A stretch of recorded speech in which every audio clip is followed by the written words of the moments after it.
Welcome back, everybody, and this is our fourth study in our series, China's Place in the Bible and History. And our fourth study is China's Astonishing Rise, beginning in about 1978. And for the last 40-odd years, China has risen astonishingly in the world's standings. So we're in part 4 of a 5-part series, and that series has been looking at China's origins in Genesis, and then how the Sinites, the original Chinese, migrated across to the land we know as China today. Then we look particularly at that period that China itself calls its 100 years of humiliation, beginning in the 1840s and going through to after the Second World War. We followed through the rise of the Communist Party until the death of Mao Zedong in 1976. We'd seen that by that time, America had begun a relationship with China, and it was after the death of Mao Zedong and the rise of the next leader, Deng Xiaoping, that China began its association with the West and its opening up to the world. Now, remember, we looked back at China in Genesis chapter 10 and saw that it was amongst the 70 nations named in Genesis chapter 10 that China is descended from the Canaanites. The 8th son of Canaan was named Sin, and from him came the Sinites. They've inherited the curse that was placed upon the Canaanites back in Genesis, more of that in just a moment. And after the Tower of Babel, they were scattered away to the far east, right to the land where they are today, the farthest east they could go by land from the Middle East. Their role under the curse placed upon the Canaanites by Noah on behalf of God, in Genesis chapter 9 and 10 and 11, we read all of those circumstances that took place leading up to the Tower of Babel. And as a result of the curse, they've developed remarkable strengths and skills in their role as servants to other nations. And now, in this last recent period, they're, without realizing that they have been under that curse, of course, are now attempting to break out of that servitude which has been placed upon them down through the centuries. We saw that from the early chapters of Genesis, the Sinites were scattered abroad. That term is used a number of times in Genesis 9, 10 and 11. They're scattered abroad to the land of Sinim, around about the year 2100 to 2000 BC. And with them came the curse of the Canaanites. That curse was placed in Genesis chapter 9, the last verses. Noah awoke from his wine after an unsavory incident, and he places a curse upon Canaan. He says, "A servant of servants shall he be unto his brethren." Now, when a man of God who is a prophet of God places a curse like that upon a person, or on other occasions a blessing, the descendants of the object of the curse or the blessing receive that curse or blessing down through their generations. In this case, a curse. "Blessed be the Lord God of Shem, and Canaan shall be his servant. God shall enlarge Japheth," that is the European countries, "and he shall dwell in the tents of Shem," that is the Semitic peoples. They will cooperate together, and Canaan shall be his servant. Now, as we mentioned, Deng Xiaoping from 1978 began a policy of engagement with the West. You can see there that he's visiting Jimmy Carter at the White House. He went down to Texas and went to a rodeo there and received his 10-gallon hat. And so a great association was formed between the Chinese and America. That began this 40-year rise, a bit more than 40 years now, but let's have a look at the words of Professor Graham Allison. 40 years ago, 1978, China sets out on its march to the market. At that point, what percentage of China's 1 billion citizens were struggling to survive on less than $2 a day? What do you think? 90. 9 out of every 10 on less than $2 a day. 2018, 40 years later, what about the numbers? Fewer than 1 in 100 today. And China's president has promised that within the next 3 years, those last tens of millions will have been raised up above that threshold. So it's a miracle, actually, in our lifetime. Former Czech President Václav Havel, I think, put it best. He said, all this has happened so fast, we haven't yet had time to be astonished. The consequences of this tectonic change will be felt everywhere. The past 500 years have seen 16 cases in which a rising power threatened to displace a ruling power. 12 of those ended in war. Now, the Chinese have always committed themselves to being hard workers and very efficient workers.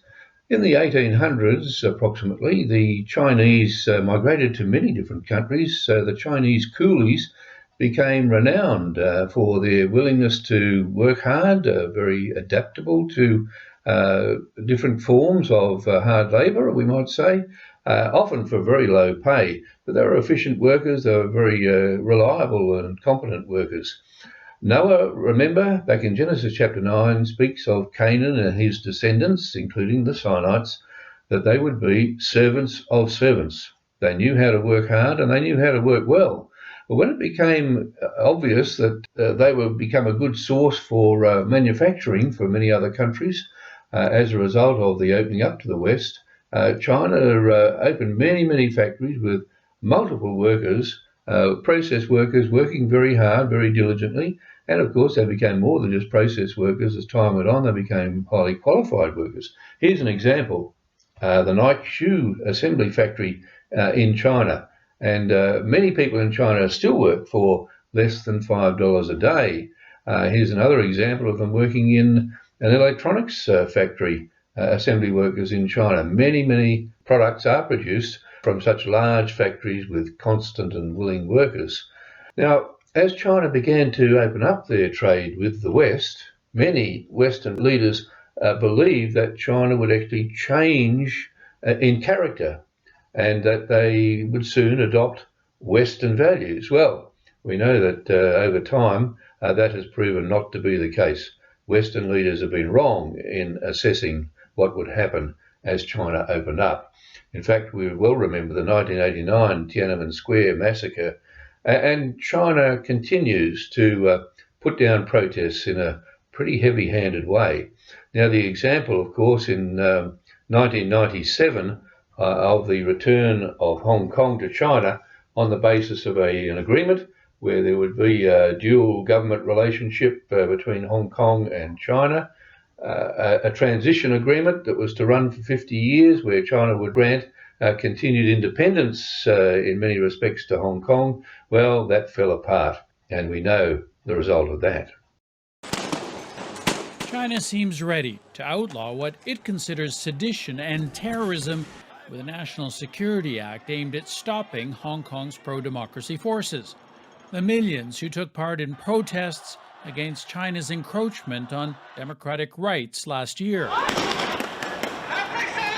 Those started as legal and peaceful demonstrations, deteriorating as both protesters and police became more violent.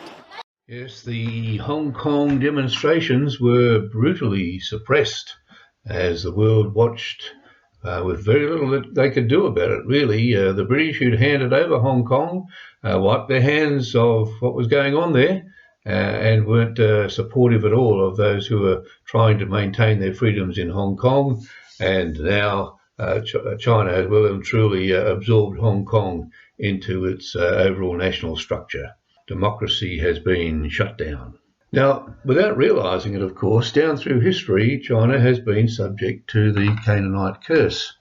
They show the results of that in their history, and it's been the source of the development of the national character over a period now of something like 4,000 years. But now, without realising, as we said, the curse that is upon them, they don't want to be servants anymore. They feel as though they've earned their right to take their place at the top of the national table internationally around the world. And here is Xi Jinping telling the world, we don't want to be servants anymore.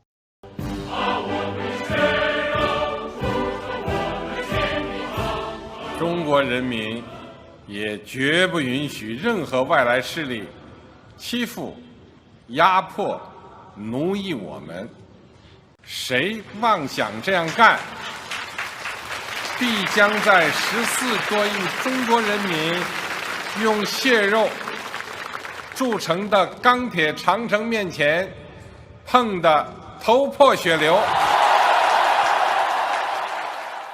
In the last decade or so, China has developed dramatically in terms of their military expenditure and the building up of their various army, air force and navy, and they are influencing much that happens around their particular area and now the South China Sea and into the Pacific Ocean, as well as the Indian Ocean, might I say. The Pacific Ocean nations have been largely influenced by China's development of this new update on the old Silk Road, what they call the Belt and Road Initiative. And the Pacific nations have come under the influence of China in many respects because of huge expenditure, very large loans that have been given to those countries to help them develop. And of course, they've come under much of the influence of China. Australia has been endeavouring to counter that influence by also providing funding and various diplomatic initiatives that have been undertaken in the area of the Pacific. But China keeps upping the ante.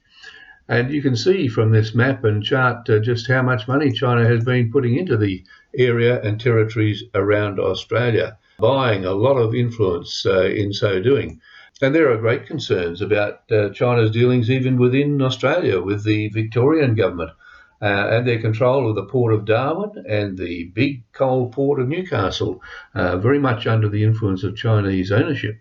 And in the South China Sea, they've made significant gains for control in that area, and it's a very big trade route right through those areas, servicing Japan as well as China and Vietnam, many other countries in the region. A lot of trade flows through the South China Sea, and China has taken control of some very strategic islands in the area, has developed those islands and turned them into military and naval bases. So they do have a huge amount of control in that area, and they've developed and are still developing a very significant navy.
And here's the question that's on so many people's minds right now.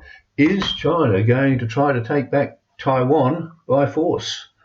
They've made it clear that they want Taiwan to be reintegrated into the mainland of China under their control. The situation, of course, was that after the end of World War II, Japan had been controlling Taiwan for 50 years, but with the defeat of Japan, Taiwan came back under the influence of China. China at that stage was being led by the nationalists under the leadership of Chiang Kai-shek.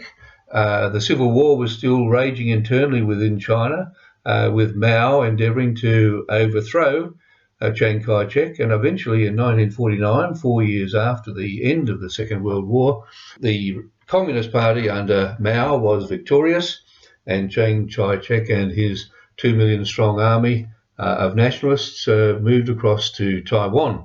Of course, China, the Communist Party, has always wanted Taiwan to be under their control, And that's a really hot point right at the moment, isn't it?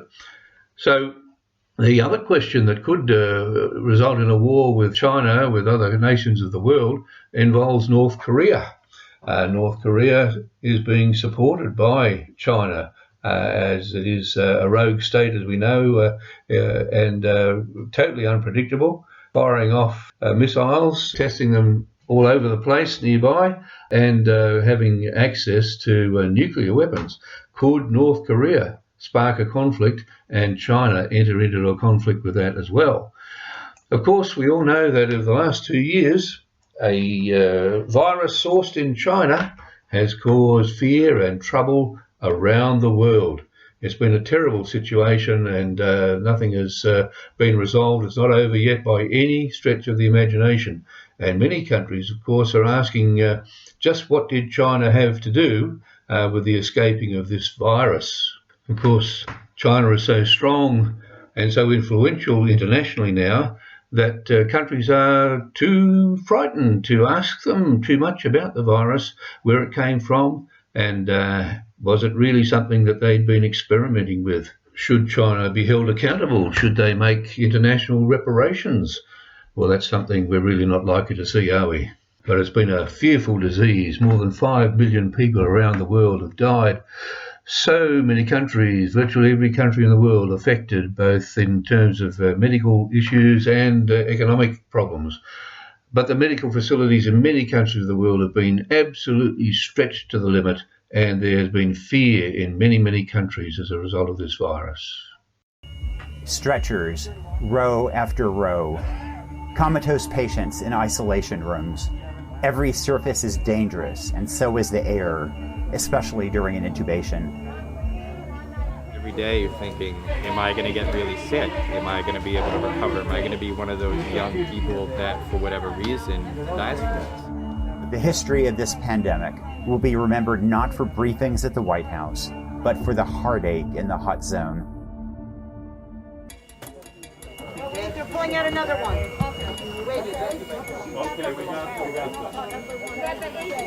Find that patient now. We need the patient to go upstairs, please. Dr. Deborah White reminds me of a general commanding a battlefield. I mean, this is what we train for. This is the moment in our career, because it's a once-in-a-lifetime thing. She's trying to save lives. Yeah, from upstairs. While also keeping up morale. On this day, almost 800 New Yorkers died. Okay. Take some deep breaths. You're okay.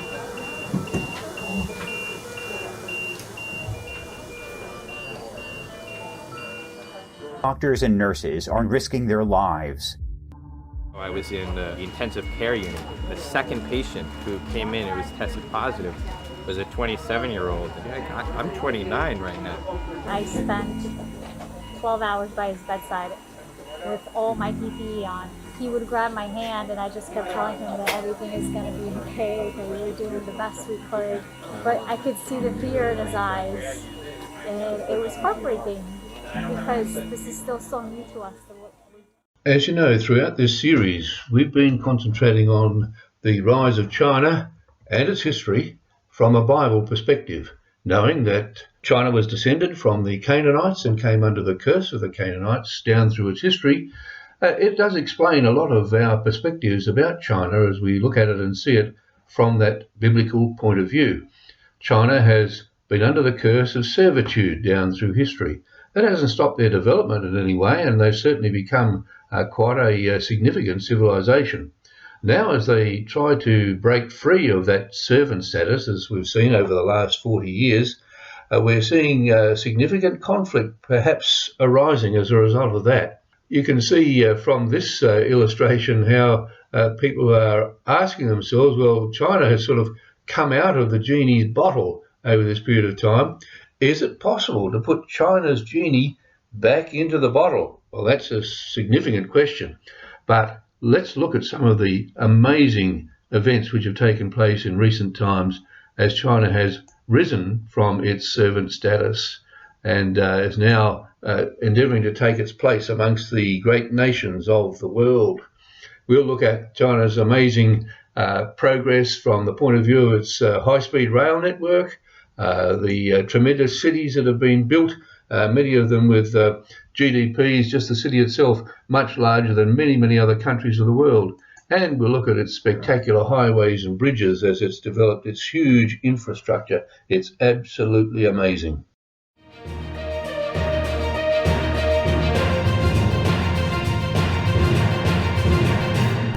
Two-thirds of the world's entire high-speed rail network is now in China. In the 12 years since its first line opened, the country has dramatically outbuilt every other nation and now plans to double the size of its high-speed network in just the next 15 years. Travel times have fallen, the country's economy has boomed, cities have exploded, and the rest of the world's been left wondering how they'll ever come close to building at such an insatiable pace. This is the unstoppable high-speed growth of China's high-speed rail network.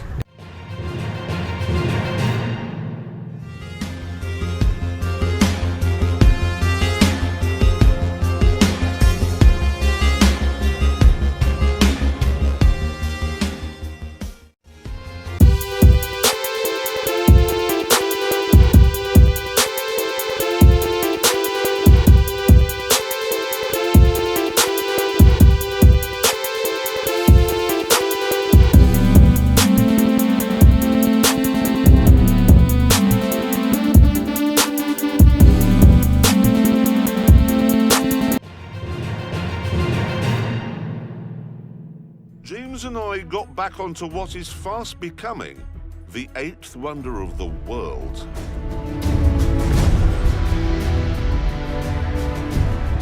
China's road network.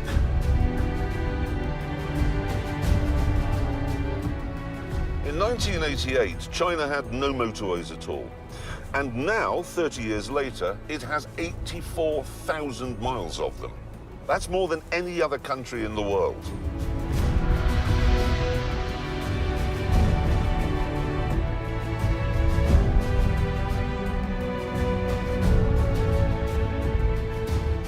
And they're only just getting into their stride. Since 2011, they've been building 6,000 miles of motorway every year. 6,000 miles a year! It beggars belief, and it's not like the terrain is easy. Here, though, there ain't no mountain high enough, and there ain't no valley low enough to stop them. This bridge, for example, is 34 miles long. And then there's this one, the Douge-Beipan-Jian Bridge. You could fit the London Shard underneath it, twice over.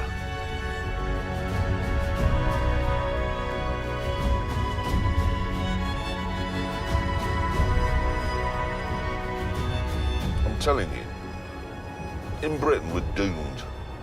We're doomed. Well, what a question. Are we really all doomed? The Bible has the answer. And our final session, number 5, China's future in God's plan, will give us all the answers that we can gain from the Word of God. So let's move on now to part 5.